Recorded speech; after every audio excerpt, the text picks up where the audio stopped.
کہ پچھلے 2 دن سے فلسطین میں مسجد اقصی اور بیت المقدس میں اسرائیلی فوجوں کی طرف سے، اسرائیلی حکومت کی طرف سے، اسلام دشمن طاقتوں کی طرف سے جو بربریت کے نظارے آپ اور ہم دیکھ رہے ہیں، جس میں بیت المقدس میں جو لوگ عبادتوں میں مصروف تھے، اسرائیلی فوج اپنا ظلم، اپنا جبر، اپنی شیطانیت، اپنی حیوانیت کے ہمیشہ کے مظاہرے کرتی آ رہی ہے۔ بیت المقدس کے اندر اسٹن گرینیڈ پھینکنا، ٹیئر گیس برسانا، اور جو لوگ نماز پڑھ رہے ہیں ان کو مارنا، خواتین کو پیٹنا، یہ تمام واقعات یہ بتاتی ہیں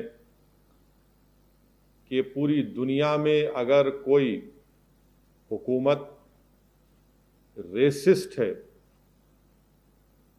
تو وہ اسرائیل کی حکومت ہے۔ اگر پوری دنیا میں اگر کوئی ناانصافی کرنے والی حکومت ہے تو وہ اسرائیلی حکومت ہے۔ آپ اور ہم جو نظارے دیکھ رہے ہیں، جس سے ہم کو تکلیف ہوتی ہے، قلبی تکلیف ہوتی ہے کہ نوجوانوں کو، خواتین کو، بوڑھوں کو اسرائیلی فوج ان کو مار رہی ہے، پیٹ رہی ہے، عورتوں کے سروں سے، ان کے چہروں سے خون بہہ رہا ہے، ان پر گولیاں برسائی جا رہی ہیں۔ 200 سے زیادہ فلسطینی، ان کو مجاہد کہنا پڑتا ہے، وہ مجاہد ہیں، ان کو زخمی کر دیا گیا۔ میں آپ تمام سے اپیل کر رہا ہوں کہ اس مبارک شب میں ہم کو اور آپ کو، بلکہ پورے عالم اسلام کو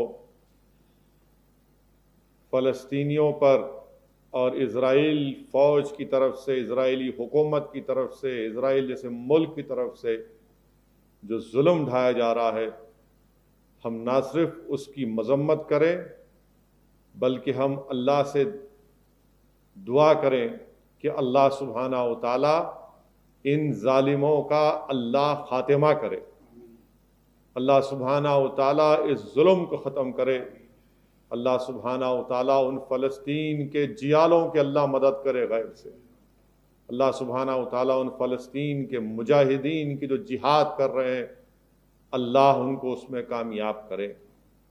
اور ہم اسرائیلیوں کو بتانا چاہ رہے ہیں، یہ زائنسٹ لوگوں کو بتانا چاہ رہے ہیں کہ ہم صبح قیامت تک انشاءاللہ تعالی بیت المقدس اور مسجد اقصی کے لیے لڑتے رہیں گے۔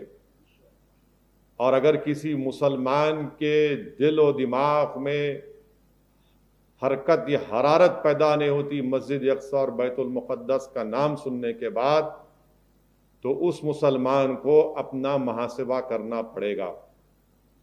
جہاں پر مسجد اقصی اور بیت المقدس کا ذکر ہوگا، یہ ہمارا ایمانی تقاضا ہے کہ ہم اپنے جسموں میں اس کی حرارت کو محسوس کریں۔ اور اس لیے کیوں محسوس کریں؟ میں اپنے غیور نوجوانوں کو بتانا چاہ رہا ہوں کہ میرے غیور نوجوانوں، یاد رکھو، مسجد اقصی، بیت المقدس ہمارا قبلہ اول رہا ہے، اور ہم کو علماء دین نے یہ بتایا کہ کعبۃ اللہ شریف کے تعمیر کے 40 سال بعد اللہ کے حکم پر بیت المقدس کی تعمیر ہوئی۔ طوفان نوح میں کے بعد دوبارہ اللہ کے حکم پر حضرت ابراہیم علیہ السلام نے کعبۃ اللہ شریف کی تعمیر کی، تو اس کے بعد اللہ کے حکم پر حضرت سلیمان علیہ السلام نے بیت المقدس کی تعمیر کی۔ یہ قبلِ اول رہا ہے۔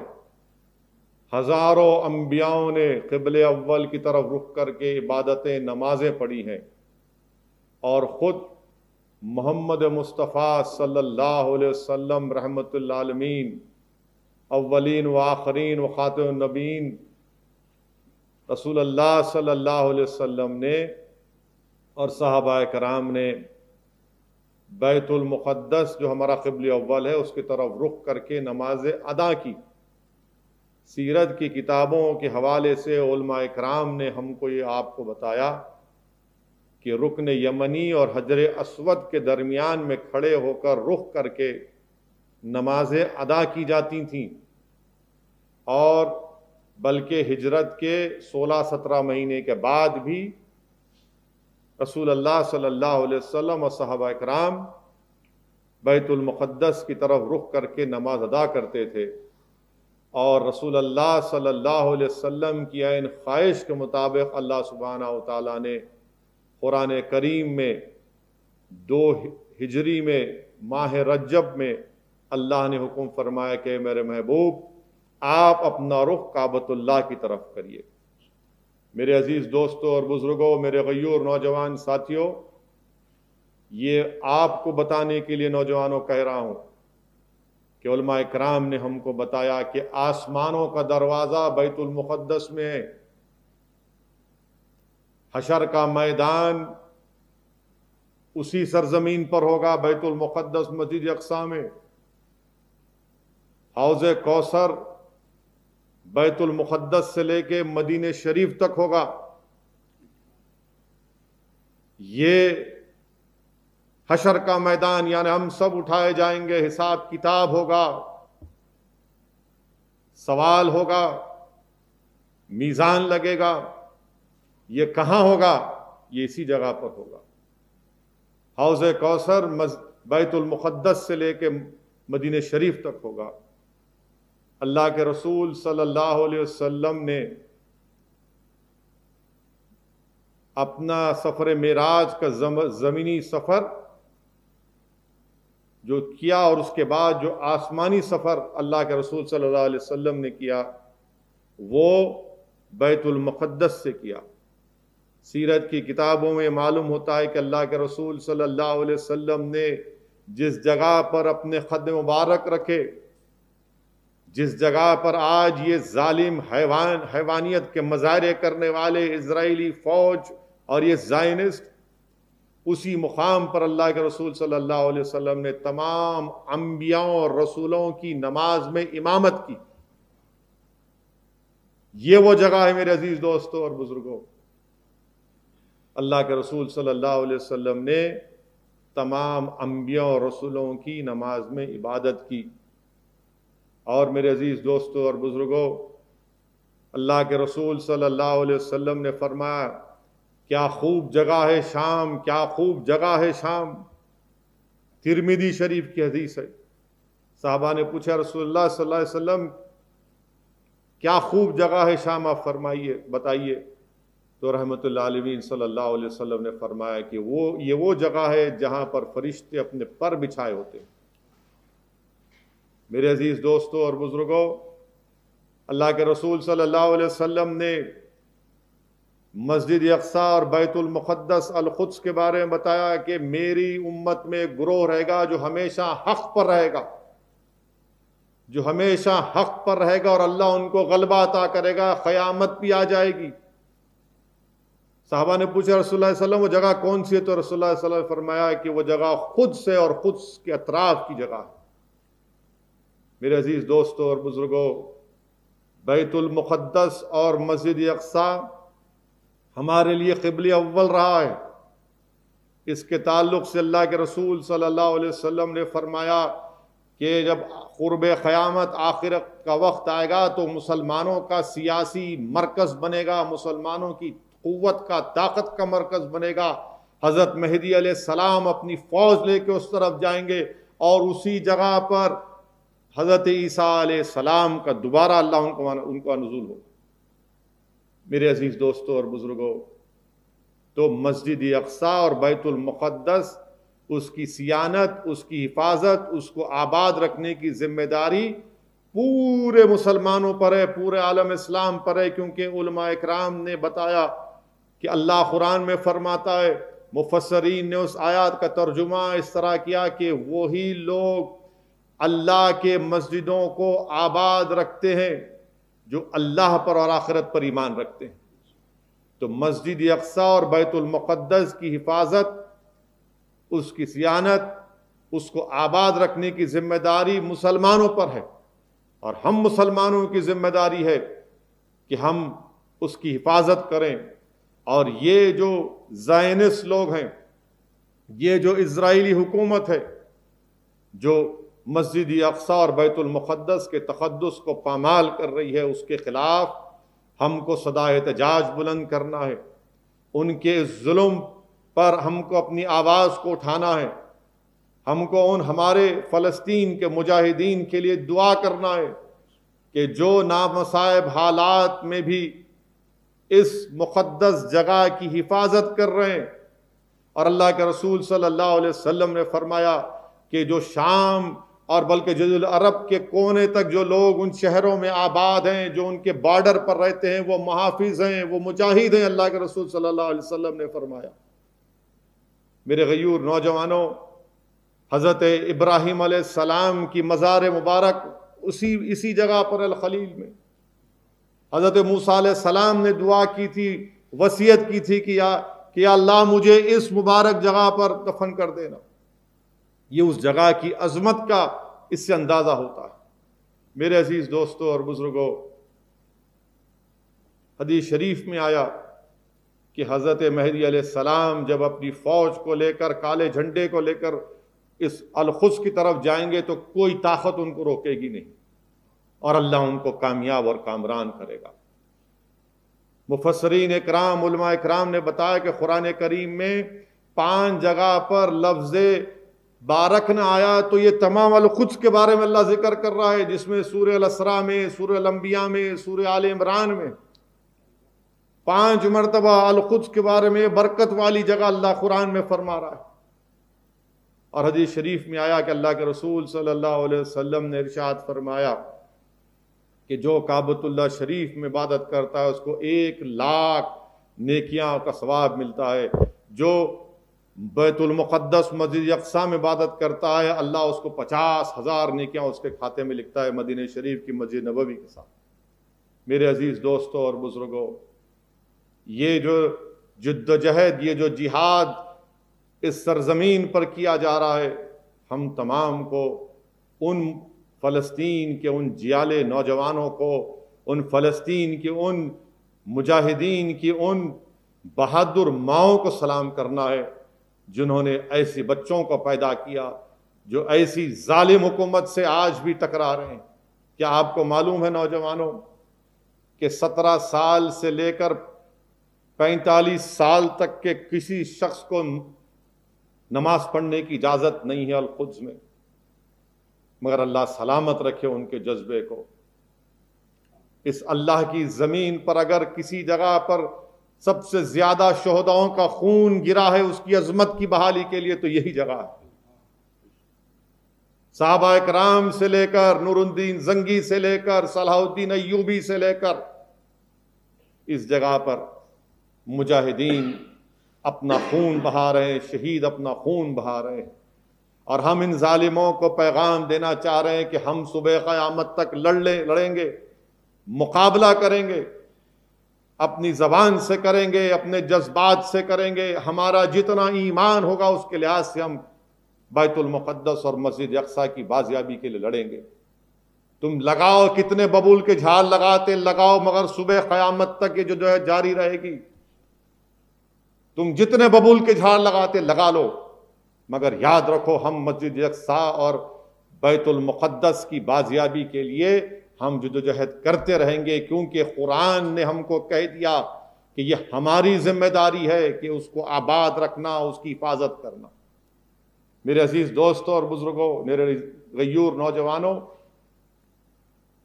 فاروق اعظم کے دور میں، حضرت فاروق اعظم کے دور میں بیت المقدس مسجد اقصی فتح ہوا۔ یہ اسلام کی فتح تھی۔ یہ اسلام کی فتح تھی. اور کیا معاہدہ ہوا تھا فاروق اعظم کا، اور کیا عہد نامہ کیا گیا تھا، کیا کہا تھا امیر المومنین عمر بن خطاب رضی اللہ تعالیٰ عنہ نے؟ کون تھے اس عہد نامے کے گواہ؟ خالد بن ولید، عمر بن عاص، عبد الرحمن بن عوف، معاویہ ابن ابو سفیان. کیا لکھا تھا فاروق اعظم نے، امیر المومنین نے؟ اس کا ایک دو تین لائن آپ کے سامنے پڑھنا چاہوں گا کہ بسم اللہ الرحمن الرحیم. یہ عہد نامہ ابن خطاب کی طرف سے ایلیا والوں کے لیے ہے. یہ عہد نامہ ان کی جانوں، مالوں، ان کے گرجا گھروں، سلیبوں، ان کے بیمار، صحت مندوں اور تمام لوگوں کے لیے ہے کہ ان کے گرجا گھر کو مسمار نہیں کیا جائے گا، ان کو منہدم نہیں کیا جائے گا، ان میں کوئی کمی نہیں کی جائے گی، نہ ان کی جائیدادوں میں اور نہ ان کی سلیبوں میں اور نہ ان کے مال میں کوئی کمی کی جائے گی. ان کے دین کے بارے میں ان کو مجبور نہیں کیا جائے گا، ان میں سے کسی کو ستایا نہیں جائے گا. ان کے ساتھ ایلیا میں کوئی یہودی نہیں رہے گا. اہل مدائن کی طرح ایلیا والوں کو بھی جزیہ ادا کرنا لازمی ہوگا. یہ ایک لمبا عہد نامہ ہے. فاروق اعظم جب فاتح بن کر داخل ہوئے، نماز پڑھنے کا وقت آیا اور عیسائی پادری نے کہا کہ یہیں پڑھ لیجئے. فاروق اعظم نے کہا کہ آج میں تمہارے اس جگہ پر، تمہاری مذہبی جگہ پر نماز پڑھوں گا تو لوگ، آنے والی نسل اس کو میری نماز پڑھنے پر اپنی عبادت گاہ بنا لے. یہ عہد نامہ فاروق اعظم نے کیا تھا. میرے عزیز دوستوں اور بزرگوں، اسرائیل یہ چاہتا ہے، اسرائیل کی پوری سازش یہ ہے ان زائنسٹ طاقتوں کی کہ وہ بیت المقدس اور مسجد اقصی میں بار بار اس طرح کی حرکتیں کرنے کا مقصد یہ ہے کہ جس طرح انہوں نے ناجائز طریقے سے، جس کو وہ زائنسٹ ویلنگ وال کہتے ہیں، جس کو ہم ویسٹرن وال کہتے ہیں، ویسٹرن وال مسلمان کہتے ہیں، جس طرح انہوں نے غاصبانہ طریقے سے اس کو اپنا قبضہ کر لیا، وہ یہ چاہتے ہیں کہ بیت المقدس اور مسجد اقصی میں بھی ان کو اپنی عبادت کرنے کا ٹائم مل جائے. یہ ان کی اصل سازش ہے کہ کل دنیا کے سامنے جا کے کہیں گے کہ ہاں اگر گڑبڑ کو روکنا ہے تو ہم کو عبادت کرنے کی اجازت دو. کیسے دیں گے تم کو اس جگہ پہ اجازت؟ وہ ہمارا قبلہ اول ہے اور یہ کوششیں پوری کی جا رہی ہیں. ہم نے اپنے اختلافات کی بنا پر، اپنے ذاتی اختلافات کی بنا پر اس جگہ کو کھو دیا، اور یہی اسرائیل اپنی زائنسٹ طاقتیں چاہتی ہیں کہ اس طرح کی حرکتیں کر کر کے وہ یہ چاہتا ہے کہ ایک مخصوص وقت ان کو مل جائے تاکہ وہ مسجد اقصی اور بیت المقدس میں گھس سکیں. یہ پلاننگ یہ لوگ برسوں پرانی کرتے ہیں، برسوں پہلے اپنی پلاننگ کرتے ہیں یہ زائنسٹ لوگ. مگر ہم کو، ہماری ذمہ داری ہے کہ اگر کوئی مسلمان یہ پوچھ رہا ہے، اتنے بڑے ممالک ہیں، بادشاہیں ہیں، طاقتیں ہیں، ارے چھوڑو ان کو، آپ ان کی طرف مت رخ کرو، اپنا رخ اللہ کی طرف کرو، اللہ سے جوڑو. ہم مسلمان ہیں، قرآن کا حکم ہے، یہ قبلہ اول ہمارا ہے، یہ کسی بادشاہ کا ہے، کسی ملک کا نہیں، یہ ہمارا قبلہ اول ہے. مسجد اقصی ہمارا ہے، بیت المقدس ہمارا ہے، اور ہم کم سے کم اپنے جذبات سے ان کے ظالمانہ حرکتوں کی مذمت کرتے ہیں اور اسرائیل اور زائنسٹ طاقتوں سے کہتے ہیں کہ باز آ جاؤ اپنی حرکتوں سے، باز آ جاؤ اپنی حرکتوں سے کہ تم وہاں پر فلسطینیوں کی آبادیوں کو اجاڑ رہے ہو، وہاں پر لوگوں کو مار رہے ہو، ظلم کی انتہا کر رہے ہیں کہ کسی کے گھر میں گھس کر کہہ رہے ہیں کہ گھر ہمارا ہے. مجھے یقین ہے کہ یہ جو ویسٹرن ممالک ہیں، جو جمہوریت کی تعلیم اور جمہوریت کی تبلیغ، جمہوریت کے بارے بڑے باتیں کرتے ہیں، آج یہ سب تماشا دیکھ کر گونگے بنے بیٹھے ہوئے، گونگے بنے ہوئے ہیں، اندھے ہو چکے ہیں.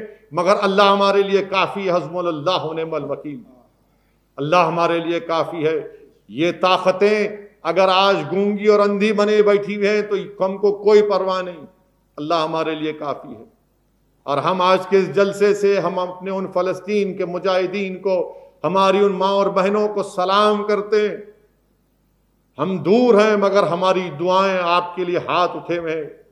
ہم آپ کی تکالیف کو دیکھ کر ہمارے آنکھ میں آنسو بھی آتے ہیں اور ہم میں جذبہ بھی پیدا ہوتا ہے کہ ہم نہیں بھولے ہیں بیت المقدس کو اور مسجد اقصیٰ کو نہ کبھی بھولیں گے انشاءاللہ تعالی۔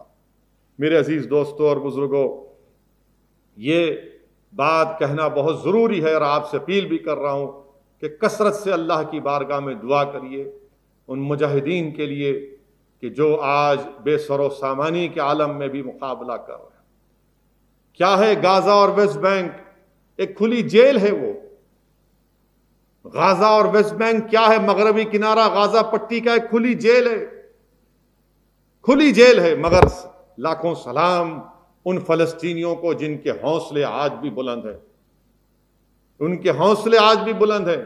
نوجوانوں، دیکھو ان لوگوں کی، ان کی قربانیوں کو دیکھو کہ تم آج رمضان کے بعد تم نماز پڑھنا بھول جاؤ گے، مگر وہ لوگ ہیں جن کو 16 اور 45 سال کے درمیان میں آنے نہیں جاتا تو دیواریں کود کود کر، دوڑ دوڑ کر لاٹھیاں کھاتے ہیں، گولیاں کھاتے ہیں کہ نہیں مسجد اقصیٰ جانا ہے، بیت المقدس جانا ہے۔ لاکھوں سلام ان ماؤں پر جو ایسے بچوں کو پیدا کر کے ان کو ایسی تربیت دیتی اور ان میں جذبہ جہاد اور شہادت کو پیدا کرتی۔ لاکھوں سلام ان ہماری ماؤں پر۔ ایسی ضعیف عورتیں ہیں، مار کھا رہی ہیں ان اسرائیلی ظالموں کا، ان کی فوج کا خون بہ رہا ہے، مگر تکبیر اللہ اکبر کے نعرے لگا رہے ہیں۔ میرے عزیز دوستوں اور بزرگوں، ہم کو یاد رکھنا ہے کہ یہ ہمارا قبلہ اول رہا ہے۔ یاد رکھو حشر کا میدان وہیں ہوگا۔ یاد رکھو حضرت مہدی علیہ السلام اپنی فوج لے کر آئیں گے۔ یاد رکھو حضرت عیسیٰ علیہ السلام دوبارہ آئیں گے۔ یاد رکھو کہ انشاءاللہ تعالی ہماری کامیابی ہوگی، ہم کامیاب ہوں گے انشاءاللہ تعالی۔ یہ کتنے کیا کرتے کر لو، ہم کامیاب ہوں گے انشاءاللہ۔ میں ہماری حکومت سے، بھارت کی حکومت سے مطالبہ کرتا ہوں کہ اگر آپ اسرائیل کے اس ظالمانہ حرکتوں پر بھی تبصرہ نہیں کریں گے تو کب کریں گے؟ مذمت کریے۔ بھارت کا کنسسٹنٹ سٹینڈ یہ رہا ہے کہ 1967 سے پہلے جو فلسطین کے بارڈرز تھے اس پر فلسطین کا سٹیٹ بننا چاہیے۔ ہم نے کبھی بھی جیروسلم کو کیپٹل نہیں مانا۔ ہم بھارت کی حکومت سے مطالبہ کرتے ہیں کہ وہ ان کی اس حرکت کی سخت مذمت کریں، اور بحیثیت رکن پارلیمان، بحیثیت اس بھارت کے شہری کے مجھے اس بات کا پورا حاصل ہے کہ میں اپنے ملک کے وزیر اعظم سے، اس حکومت سے، برسر اقتدار جماعت سے، فارن منسٹر سے، فارن سیکرٹری سے مطالبہ کروں کہ کم سے کم زبانی طور پر آپ دکھائیے کہ آپ اس ظالمانہ حرکتیں جو اسرائیل کی فوج کر رہی ہے، جہاں پر غاصبانہ اپنے زور اور جبر پر زمین کو حاصل کیا جا رہا ہے، ہمارے بیت المقدس اور مسجد اقصیٰ کی حرمت کو پامال کیا جا رہا ہے، ہم اپنی حکومت سے مطالبہ کرتے ہیں کہ فوراً اس کا کنڈیم کریں۔ جس طرح آپ نے کل افغانستان میں سید الشہداء اسکول میں بامبنگ میں 50 معصوم بچیوں کی موت ہوئی، ہم نے اس کو کنڈیم کیا، اچھا کیا، مگر یہ بھی تو کرائم ہے، یونائٹڈ نیشن کے ریزولوشن ہے، کہاں گئے سب؟ لیگ آف نیشن کا ریزولوشن ہے ویسٹرن وال کے بارے میں۔ میرے عزیز دوستوں اور بزرگوں، نوجوانوں، یاد رکھو بیت المقدس اور مسجد اقصیٰ کو بھولنا نہیں۔ یہ ہمارا قبلہ اول ہے، اور ہم اپنے جذبات سے، اپنی سوچ سے، اپنی فکر سے ہم ہمارے فلسطین کے ان بھائیوں کے، بہنوں کے ساتھ اور ماؤں کے ساتھ